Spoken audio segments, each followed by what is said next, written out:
Hello everyone, मैं हूं अफजल और आप देख रहे हैं अफजल एलएलबी यूट्यूब चैनल। आज की इस वीडियो में हम बात करेंगे कि पुलिस अगर आपके साथ मारपीट करती है तो आप क्या कर सकते हैं पुलिस के अगेंस्ट।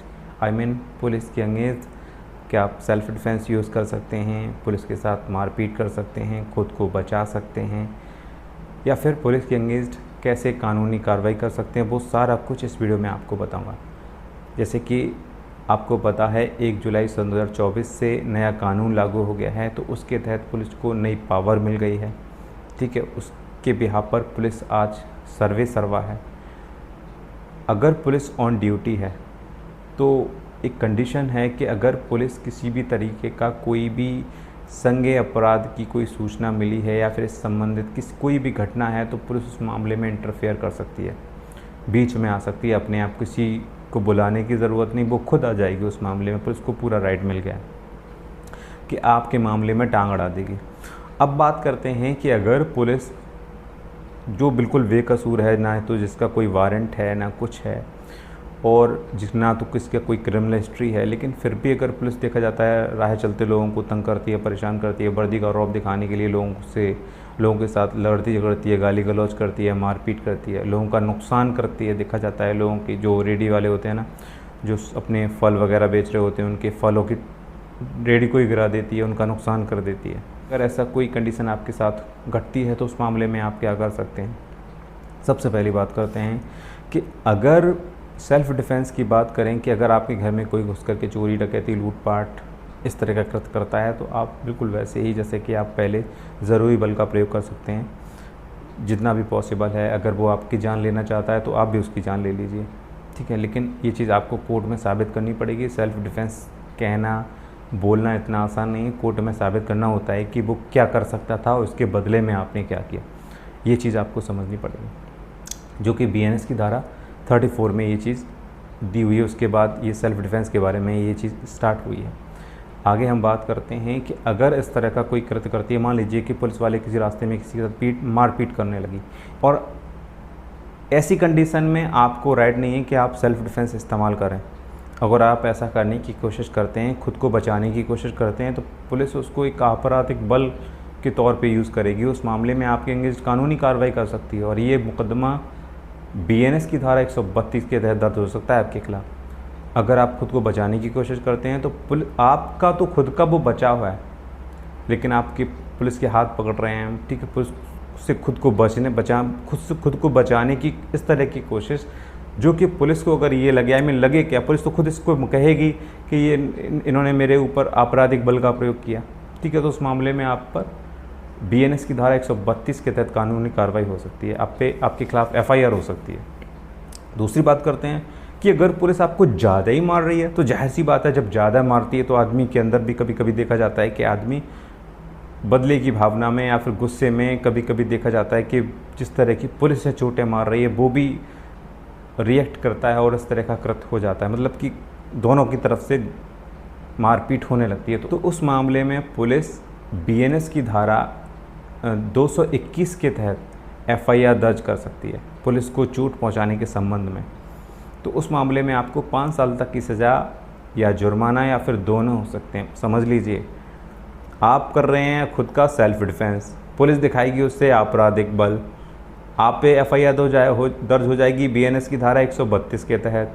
अगर पुलिस आपके साथ ज़्यादा मारपीट कर रही है और खुदा न खास्ता आप भी पुलिस के साथ मारपीट करने के लिए भिड़ जाते हैं, तो उस मामले में आप पर FIR हो जाएगी 221 के तहत, ठीक है, जिसमें पुलिस की भी जाहिर सी बात है चोटें आई होंगी, और उस मामले में FIR दर्ज हो जाएगी 221 के तहत।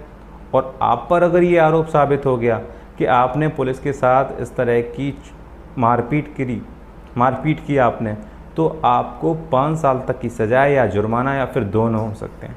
तो ये समझ लिया आपने। आप अगर सेल्फ़ डिफेंस को लेकर के चलेंगे तो आप पुलिस के अगेंस्ट अब सेल्फ़ डिफेंस यूज़ नहीं कर सकते। अगर आप ऐसा करते हैं या फिर पुलिस जो जिस तरह का रिएक्ट कर रही है आपके साथ जिस तरह से मारपीट कर रही है, आप वैसा ही आप रिएक्शन करते हैं, तो उस मामले में आप पर केस लग जाएगा। तो बात करते हैं कि फिर आप क्या कर सकते हैं। तो बेहतर ये है कि आप खुद को संभाले रखें, शांत रखें, पुलिस जो कृत्य कर रही है करने दें, एविडेंस पर फोकस करें। अब जो नया एविडेंस लॉ बना है उसके तहत अब वीडियोग्राफी, ऑडियोग्राफी, ठीक है, फ़ोटो, पिक्चर्स, ये सारा अब एविडेंस है। तो अगर आपको ऐसा लगता है कि पुलिस आपके साथ इस तरह का कोई कृत्य करने के लिए आ रही है या फिर आपको अंदेशा है कि पुलिस ऐसा कृत्य करती है, तो पहले से ही आप ये प्लान करके चलें कि आपको वीडियो शूट करनी है, वीडियो शूट करवानी है किसी से। ऑडियो को भी रिकॉर्डिंग पे रखें, क्योंकि ऑडियो, वीडियो ये सब अब एविडेंस के रूप में माना जाता है, जो कि इलेक्ट्रॉनिक फॉर्म में है। विटनेस, ये सारी चीज़ों पे ध्यान रखें। एविडेंस है तभी आप पुलिस के अगेंस्ट कानूनी कार्रवाई कर सकते हैं। अब आपको क्या करना है, आपका जो भी नुकसान कर दिया, जो भी है, उसका आपके पास वीडियो होना चाहिए, आपके पास एविडेंस होना चाहिए, विटनेस होने चाहिए। अब आपको जो भी वो पुलिस वाला है, उसके जो सुपीरियर अधिकारी हैं, थाना अध्यक्ष को आप शिकायत कर सकते हैं। थाने में आप शिकायत नहीं कर पा रहे हैं, नहीं बात बन रही है, तो आप सीओ से शिकायत कर सकते हैं, एसएसपी से आप शिकायत कर सकते हैं, एसपी से आप शिकायत कर सकते हैं। जो भी उसके सुपीरियर अधिकारी हैं वहाँ उनको आप शिकायत कर सकते हैं। उस मामले में वो अपने स्तर से जो भी डिपार्टमेंट की जो भी कार्रवाई है वो अपने स्तर से भी कार्रवाई कर सकते हैं, या फिर वो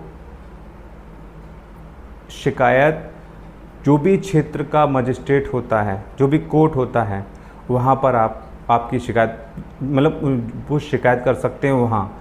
और अगर किसी सुपीरियर अधिकारी की कोई शिकायत आती है किसी पुलिस के संबंध में, क्योंकि आपके पास एविडेंस यहाँ पर है ही, तो ज़्यादातर मामलों में अब शिकायतें होंगी और इस तरह से पुलिसों पर कार्रवाई करने का यही तरीका अमल में लिया जाएगा कि अब सुपीरियर अधिकारी जो भी मजिस्ट्रेट है, जो भी संबंधित कोर्ट है, उसमें अब शिकायत करेंगे उस पर्टिकुलर पुलिस वाले की। तो यहाँ पर मजिस्ट्रेट BNSS की धारा 210 के तहत उस एक्यूज्ड पुलिस वाले के अगेंस्ट एविडेंस के बिहाफ पर जो है संज्ञान ले सकता है। तो ये चीज़ क्लियर है। वो चाहे तो FIR के भी आदेश, मतलब FIR के आदेश दे सकता है, क्योंकि एविडेंस सारा कुछ मौजूद है। तो एविडेंस को आपको फोकस करना है। अब बात आती है कि किन सेक्शनों में FIR दर्ज होगी, वो मैं आपको बाद में बताऊंगा। पहला तरीका तो ये है कार्रवाई करने का कि आप सुपीरियर अधिकारी से कर सकते। दूसरी बात यह है कि मान लीजिए कि सुपीरियर अधिकारी ने आपकी बात नहीं सुनी, तो आप ऐसा कर सकते हैं कि आप एक, जो भी आपके साथ घटना घटी है, जिसने भी आपके साथ ही घटना कारित की है, एक आप जो है एक एप्लीकेशन वकील के थ्रू आप SSP को भिजवा दीजिए और BNSS की धारा 173 के तहत कोर्ट में एप्लीकेशन डलवा दीजिए। जैसे कि पहले 56(3) पड़ती थी, उसके बिहाफ पर भी 173 के बिहाफ पर कोर्ट जो है संज्ञान ले सकता है और उस मामले में आदेश जारी कर सकता है कानूनी कार्रवाई करने के लिए। तीसरा तरीका ये है कि अगर कोई पुलिस वाला आपके साथ इस तरह का कृत्य करता है तो आप उस थाने में तो जा नहीं सकते। बहुत से लोग कभी कभी ऐसा होता है, डर जाते हैं, नहीं थाना है, पुलिस वाला मिल जाएगा, मुझे और मारेगा, तो आप किसी और थाने में जा कर के आप अपनी शिकायत दर्ज करा सकते हैं। हाँ, पहले ऐसा नहीं था, लेकिन अब ऐसा हो गया है कि आप दूसरे थाने में भी जा कर के आप जो है शिकायत दर्ज करा सकते हैं। वहाँ तो आपको डर भी नहीं लगेगा। तो ये एक तरीका है, अब वहाँ शिकायत हो जाएगी। या फिर एक ये भी तरीका है कि आप इलेक्ट्रॉनिक फॉर्म में भी आप जो है आप अपनी शिकायत कर सकते हैं, संबंधित थाने में कर सकते हैं, किसी और थाने में आप अपनी शिकायत जो है शिकायत कर सकते हैं, मेल कर सकते हैं, मैसेज के थ्रू, व्हाट्सएप के थ्रू आप दूसरे थाने में भी आप उस घटना की शिकायत कर सकते हैं। और 3 दिन के अंदर जो भी आपने शिकायत की है वहाँ जा कर के वहाँ पे आपको साइन करने होते हैं। तो आप इस तरह से आप अपनी रिपोर्ट दर्ज करा सकते हैं। रिपोर्ट नहीं दर्ज हो रही है तो आप 56(3) के थ्रू एक वकील के थ्रू जो है कोर्ट में एप्लीकेशन डलवा करके आप उस पर आदेश करवा सकते हैं। ये एक तरीका है कानून का। अब बात करते हैं किन सेक्शनों में FIR दर्ज होगी। तो बात करते हैं कि अगर कोई पुलिस वाला किसी का कोई नुकसान कर देता है तो उस मामले में जो FIR दर्ज होगी वो होगी BNS की धारा 198 के तहत FIR दर्ज होगी। अगर कोई पुलिस वाला क्षति कारित करने के उद्देश्य से कोई फर्जी दस्तावेज रचता है तो उस मामले में ये FIR BNS की धारा 201 के तहत दर्ज होगी, जिसमें अगर आरोपी पर आरोप साबित होता है तो 3 साल तक की सज़ा या जुर्माना या फिर दोनों हो सकते हैं। अब बात करते हैं कि उसने कोई गंभीर अपराध कर दिया, तो जिस तरह का वो अपराध करेगा, मर्डर करेगा तो मर्डर की धारा लगेगी, 307 का काम करेगा तो 307 की धारा लगेगी, अंग भंग कर दिया है उसने तो अंग भंग की धारा लगेगी। जो मेडिकल रिपोर्ट होगी उसके बिहाफ पर धाराओं का इम्प्लीमेंट होगा, फिर चाहे वो पुलिस वाला हो या फिर कोई भी हो। सब चोटें आई हैं, चोटें लगी हैं आपके, तो आपको चाहिए कि आप जो भी सुपीरियर अधिकारी के पास आप शिकायत करने के लिए जा रहे हैं तो उनसे कहें कि आपकी चोटें आई हैं और आप अपना चोटों का मेडिकल मुआयना कराना चाहते हैं, तो वो आपका मेडिकल मुआयना कराएंगे। अगर मेडिकल मुआयना वो नहीं कराते हैं सुपीरियर, तो उससे सुपीरियर के पास जाइए। वो नहीं सुनता है तो उससे सुपीरियर के पास जाइए। आपकी शिकायत दर्ज होती है, आपका डॉक्टरी मुआयना होता है तो वेरी गुड। अगर आपकी शिकायत दर्ज नहीं होती है या फिर आपकी कोई नहीं सुन रहा है तो आप एक वकील के थ्रू एसएसपी को रजिस्ट्री कराइए और रजिस्ट्री के बिहाफ पर आप जो है सरकारी अस्पताल में अपनी चोटों का डॉक्टरी मुआयना कराइए, ठीक है। और फिर आप अपनी शिकायत कीजिए जिस तरह से मैंने ये सारे तरीके बताएं, क्योंकि एविडेंस जुटाना बहुत ज़रूरी है। अगर एविडेंस नहीं है तो आप कुछ भी नहीं कर सकते। सो गाइस, ये था पूरा video. I hope you like this video पसंद आया तो लाइक कर दीजिए, चैनल को सब्सक्राइब कर लीजिए। चलिए मिलता हूँ एक नई वीडियो के साथ, तब तक के लिए गुड बाय।